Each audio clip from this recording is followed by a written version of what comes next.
Mercredi 27 septembre 2023, Morandini Live numéro 1284. Bonjour. Déjà, ce qu'il faut dire, c'est que sur le plan humain, c'est dramatique. C'est un drame, ce sont des mineurs, ce sont des enfants, et qui se retrouvent... Quand ils le sont vraiment. Hein. Ouais. Quand ils sont vraiment mineurs. Oui, quand ils le sont vraiment, mais même quand ils ne sont pas enfants, ça reste quand même des jeunes qui risquent leur vie dans des traversées très dangereuses, etc. Donc déjà, de ce point de vue-là, c'est un drame humain. Je ne vais pas reprendre les propos du pape là-dessus, mais bon, vous savez globalement ce qu'il a dit.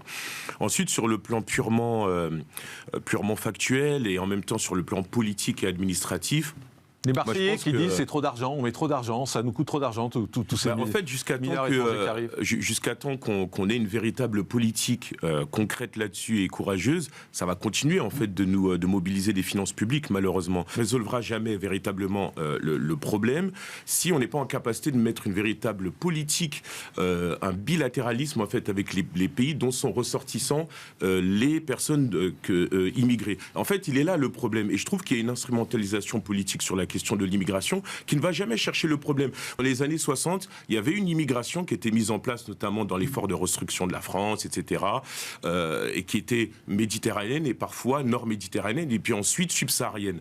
Mais ça se faisait dans des accords bilatéraux. Vous voyez, le problème, c'est qu'avec le choc pétrolier, ces accords ont été remis effectivement en question, et puis ensuite on a eu effectivement des difficultés à gérer l'immigration. Pourquoi est-ce qu'aujourd'hui on ne revient pas sur ces questions? Par exemple, on a le président qui s'est exprimé sur le Niger et sur d'autres situations en Afrique. Ces questions ne viennent pas. Parlons du concret. Excusez-moi, parlons du concret. En place des accords bilatéraux avec ces pays.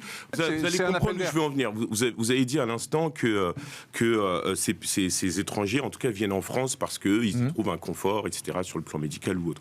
Mais en fait, je pense que c'est pas que ça. Je pense que c'est multifactoriel. Vous avez dit qu'ils sont francophones, mais parce qu'en fait, ils ont un lien avec la France, un lien qui est lié. Ils ont de la famille d'ailleurs ici.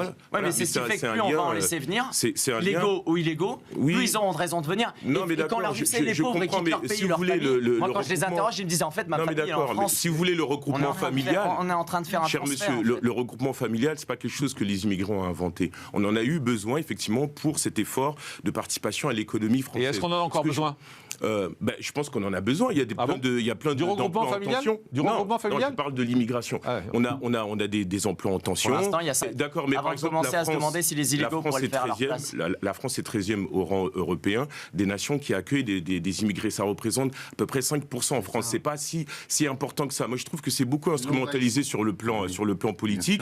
Et surtout, on n'a pas le courage de discuter avec les pays dont sont ressortissants ces immigrés pour mettre en place des véritables. Mais si notre pays n'est pas attirant.